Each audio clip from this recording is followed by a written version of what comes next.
Je, umewahi kujiuliza kwa nini Mungu alimchagua Musa ambaye alikuwa muuaji? Na kwa nini Mungu alimuita Daudi kuwa mtu wa moyo wake mwenyewe, ili hali aliwahi kufanya uzinzi na kupanga kifo cha Uria? Kwa nini Petro, aliyemkana Yesu mara 3, ndiye aliyesimama kuhubiri na maelfu wakaokoka? Na kwa nini Paulo, aliyewatesa Wakristo, ndiye aliyeandika sehemu kubwa ya Agano Jipya? Na swali kubwa zaidi, je, inawezekana kwamba jambo ambalo linakufanya ujihukumu leo si kikwazo kwa Mungu kama unavyofikiri? Inawezekana kabisa kwamba siri kubwa ya Mungu si kutumia watu wakamilifu, bali kuwabadilisha watu waliovunjika kuwa vyombo vya utukufu wake. Usiondoke mpaka mwisho, kwa sababu tutajifunza siri za kale zilizofichwa ndani ya maandiko ambazo zinaweza kubadilisha kabisa namna unavyojiona na namna unavyoelewa neema ya Mungu.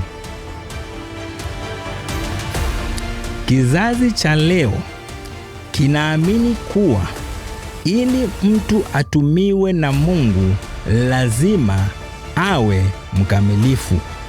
Lazima asiwe na historia mbaya. Lazima asiwe amewahi kushindwa. Lazima asiwe amewahi kuanguka. Lakini ukiangalia Biblia, utaona picha tofauti kabisa. Musa alikuwa muuaji. Daudi alikuwa amefanya dhambi nzito ya uzinzi na baadaye kupanga kuuawa kwa Uria. Na Yakobo alikuwa mdanganyifu. Rehab alikuwa na maisha yaliyoonekana ya aibu mbele ya jamii. Petro alikuwa mwenye papara na baadaye akamkana Yesu. Paulo alikuwa mtesi wa kanisa, lakini watu hawa walibadilisha historia ya dunia. Katika falme za kale, wafalme walichagua watu wenye sifa bora, lakini Mungu alichagua watu ambao dunia iliwakataa, ili kudhihirisha kwamba nguvu zake ni kuu kuliko mapungufu ya mwanadamu. Lakini kwa nini Mungu alifanya hivi? Kwa nini hakuchagua watu wasio na dosari? Na kwa nini alikubali kushirikiana na watu waliokuwa na historia nzito kiasi hicho? Na ni siri gani iliyofichwa nyuma ya mfumo huu wa mbinguni ambao watu wengi wa kizazi hiki hawajawahi kuelewa? Hebu tuingie ndani zaidi. Katika nyakati za kale, kulikuwa na kanuni ya kiroho ambayo haijabadilika mpaka leo. Mungu huwa haangalii tu ulipoanguka. Anaangalia kile unachoweza kuwa mikononi mwake. Musa aliua Misri kwa hasira. Baada ya tukio hilo, alikimbia jangwani. Kwa macho ya wanadamu, maisha yake yalionekana yameharibika. Lakini jangwani ndipo Mungu alipomwandaa. Mahali ambapo Musa aliona mwisho wake, Mungu aliona mwanzo wa mkombozi wa taifa. Daudi naye alikuwa mtu aliyepokea ahadi kubwa, lakini baadaye akaanguka vibaya.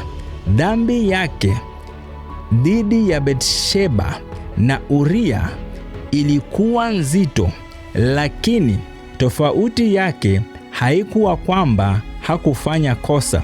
Tofauti yake ilikuwa kwamba alipokemewa alitubu kwa moyo wa kweli. Ndiyo maana Zaburi nyingi zimejaa kilio cha mtu anayejua udhaifu wake, lakini anategemea rehema za Mungu. Petro naye alikuwa na shida ya kujiamini kupita kiasi. Alifikiri nguvu zake zilitosha, lakini baada ya kumkana Yesu aligundua kuwa bila neema ya Mungu alikuwa dhaifu. Kuvunjika kwake kulimfanya awe chombo bora zaidi mikononi mwa Mungu. Paulo alikuwa adui wa kanisa.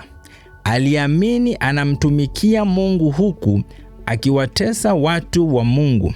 Lakini siku moja alipokutana na Kristo njiani kwenda Damaski, historia yake ilibadilika. Siri ya Paulo haikuwa kwamba alikuwa mkamilifu. Siri yake ilikuwa kwamba alikubali kubadilishwa.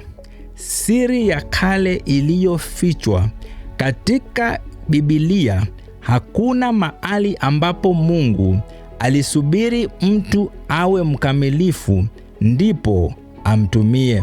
Badala yake, Mungu alimchukua mtu katika hali yake ya kawaida, akamvunja, akamtakasa, akamfundisha, kisha akamtuma.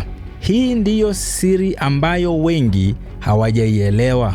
Mungu hatafuti ukamilifu. Anatafuta moyo unaoweza kufundishwa. Anatafuta mtu anayekubali kutubu. Anatafuta mtu anayekubali kubadilishwa. Katika nyakati za kale, chombo kilichovunjika kilitupwa, lakini katika ufalme wa Mungu, kilichovunjika kinaweza kurejeshwa na kuwa na thamani zaidi kuliko hapo awali. Leo watu wengi wamefungwa na historia zao. Wengine wanaumia kwa sababu ya makosa ya zamani. Wengine wanaamini hawafai kwa sababu walianguka. Wengine wanaamini Mungu hawezi kuwatumia. Lakini ukiangalia maisha ya Musa, Daudi, Petro na Paulo, utaona ujumbe mmoja mkubwa. Makosa yako si mwisho wa hadithi yako. Kama kuna toba ya kweli, kuna nafasi ya kurejeshwa. Kama kuna unyenyekevu wa kweli, kuna nafasi ya kubadilishwa. Kama kuna imani ya kweli, kuna nafasi ya kutumiwa. Lakini hapa ndipo hatari kubwa ilipo. Kama utaendelea kuamini kwamba Mungu hutumia watu wakamilifu tu, unaweza kuishi maisha yako yote ukikimbia mwito wako.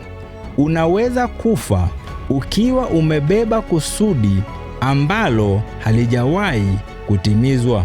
Unaweza kutumia miaka mingi ukiwa gerezani kwa sababu ya makosa ambayo Mungu tayari amesamehe. Usiruhusu historia yako iwe kubwa kuliko neema ya Mungu. Usiruhusu makosa yako ya jana yaibe kusudi lako la kesho. Usiruhusu adui akutumie aibu kukuweka mbali na hatima yako. Na hapa ndipo siri ya mwisho ilipo. Kama Mungu aliweza kumtumia Musa baada ya kuua, kama Mungu aliweza kumrejesha Daudi baada ya kuanguka, kama Mungu aliweza kumtumia Petro baada ya kumkana Yesu, na kama Mungu aliweza kumbadilisha Paulo kutoka mtesi kuwa mtume, basi swali si kama Mungu anaweza kukutumia. Swali ni, je, uko tayari kukubali kurekebishwa, kufundishwa na kubadilishwa? Kwa sababu katika historia yote ya Biblia, Mungu hajawahi kutafuta watu wakamilifu. Ametafuta watu wanaopatikana, na mpaka leo bado anawatafuta. Kama ujumbe huu umekugusa, andika kwenye maoni.